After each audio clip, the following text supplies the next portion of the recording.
Hi mga kasari, welcome back to my channel. Ayan, so update ko kayo ulit sa aking sari-sari store, sa aming sari-sari store. Ayan, nung last time na nakapag-vlog ako is wala na talagang kalaman-laman yung store namin. And ngayon, sa awa ng Diyos is nakapamili na ako.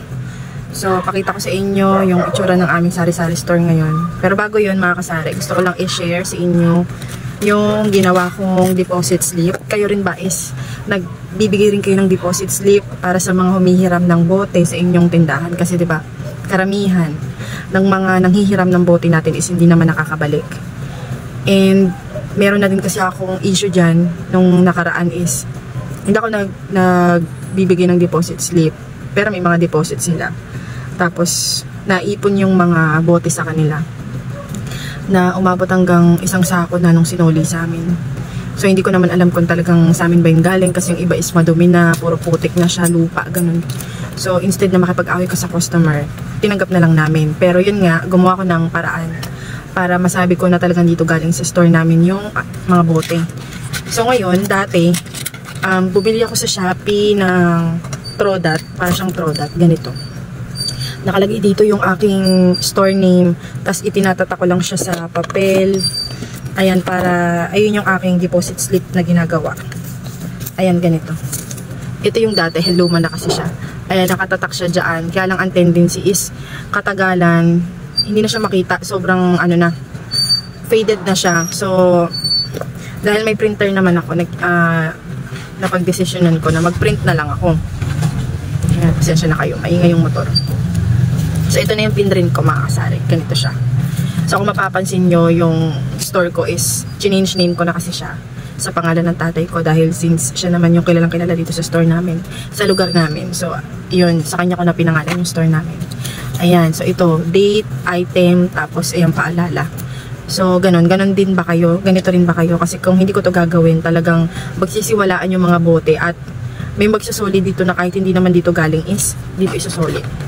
So, ayan, every time na magpiprint ako, short bond paper lang naman siya, tapos marami siya doon. Tapos, ginugupit ko na lang siya. So, ayan, naka-ready na yan dito. Tapos, pakita ko rin sa inyo na nagre-repack yung asawa ko ng uling. Kasi, ayun yung aming bagong pinagtutuunan ngayon. Nag-uuling kami per sako and bundle. So, kami na yung mismong nagre-repack. So, ayan, pakita ko sa inyo. So, ito na po ang status ng aming tindahan. Ayan, kung mapapansin nyo, may mga laman na siya ngayon. Unlike nung nakaraan. Ayan. So, ito talaga walang laman niya nung nakaraan. So, nalagyan ko na siya. Nakapamili na rin ako ng mga non-food. Tsaka ito. Ayan. Hindi pa masyadong puno. Pero at least meron na siyang laman. Kasi iba walang stocks. Ayan, ang ating chiller. Tapos yan, dinagdagan ko lang yung mga dilata. Yung mga paubos na ganun. So, ayan, yung ating Wilkins. Mabenta yan dito. Tapos, eto, yung ating mga noodles. Ayan, meron pa akong repacking, ano dyan, harina. So, ayan, diba? Last time, as in, wala na talaga yan. Tapos, ito mga kasari yung sa harapan ng tindahan namin. Ayan. May tuyo na rin, may miswa. Nakaraan kasi talaga wala. May itlog na rin. Yung itlog napakamahal po talaga ngayon. Ayan, manok kasi napakamahal. So, ayan. O, diba? Ito, o. O, unlike sa dati. Dito, sa mga itong chicherya na to, as in talaga wala ka nang tinutubo dyan eh. Parang display mo na lang talaga, yung pang-akit mo na lang talaga sa customer. Dito sa amin, piso pa rin ang bentahan ko dyan. Kaya, madali siyang maubos talaga. Hindi na ako after sa tubo niyan kasi alam ko naman na pang-akit na lang talaga siya. Kasi mga candy, piso pa rin.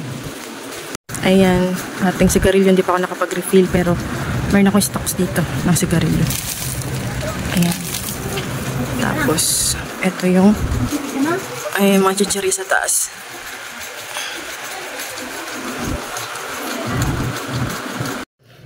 Ngayon po ay Wednesday. Ayan.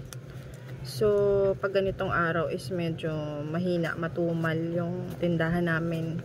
Monday, Tuesday, Wednesday. Lumalakas lang siya kapag weekends, Friday, Saturday, Sunday. Pero yung tumal naman niya is ano lang naman, saktuhan lang naman. Hindi naman yung as in wala kang benta. So meron pa rin naman, kaya lang malaki yung diferensya niya compare sa weekends. So, ayan, kung papapansin nyo, walang masyadong bumibili ngayon. And ngayon ay tanghali. Ano ngayon? Alas 2 ng hapon pala. Sorry. 2 PM na po ng hapon. Terik na terik pa rin yung araw. Ayun, wala masyado pang bumibili. Ang bilihan ng tao dito is 6 AM ng umaga. Tapos pagdating sa hapon, 4 PM hanggang alas 7 na yun ng gabi. So, ganun yung tao dito sa tindahan namin. So, ayan. Yun lang yung update ko sa inyo ngayon. And, eto rin yung ice cream namin. Nakakapag-order pa naman ako dyan every week. Kaya lang nung nakaraang bagyo is hindi. Gawa ng nagba-brand out. Tsaka, mahina rin dahil malamig yung panahon. So, mabenta naman talaga siya kapag mainit. So, ayun. Tapos ngayon, ang gagawin ko is pala, magre-repack pala ako ng harina and ng cornstarch. Ayan. So, sabi ko nga sa inyo last time, talagang magtiyaga lang kayo mag-repack kasi mas malaki yung kikitain mo sa pagtitingi-tingi na mga ganun. So, dito talaga, ang hinahanap talaga nila is yung mga tingi-tingi talaga. Tapos ito, nakapagpakarga kami ng super kalahan. Ngayon lang. Yan. Tapos ito yung mga bundle ng uling. Tapos ito yung aking asawang nagbabundle ng uling. Nagre-repack. Ayan. So kami talaga yung nagre-repack. Hindi kami, siya lang pala. Ayan. Siya lang. Tapos ito yung aming uling. So, nagbibenta kami ng per sako, bundle. Ayan. So, ngayon is magre-repack tayo ng harina. Ayan, ito binibili ko to ng 1 kilo. 1 kilo ba to? 1 kilo siya. So, re-repackin ko siya ng tig 5 piso. Ayan. Sabi yung aking gunting. So, yung ganito is talagang malakas to. Dahil nga hinahanap nga ng tao is yung tingi. So, yung aking gunting na wala na yung gunting. Ayan. Tapos, ang ginagamit kong plastic mga kasari is yung coolers. Ayan, kasi mas mura siya kumpara dun sa plastic ng yelo. And yung iba, nakikita ko. So, ayan, may bumili lang mga kasari. So, tuloy tayo ulit. So, ang pagre-repack ko nito is, magamit lang ako ng kutsara. Tansyahan lang.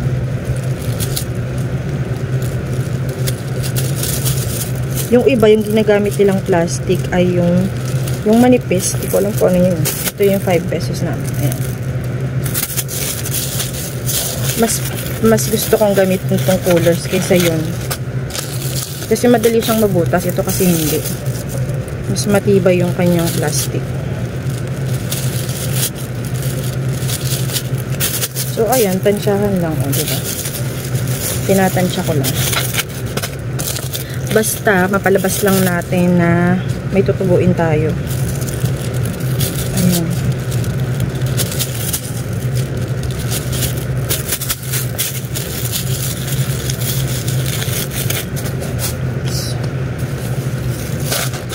So, ayun. Tiyaga lang talaga mag-repack. Matingi-tingi.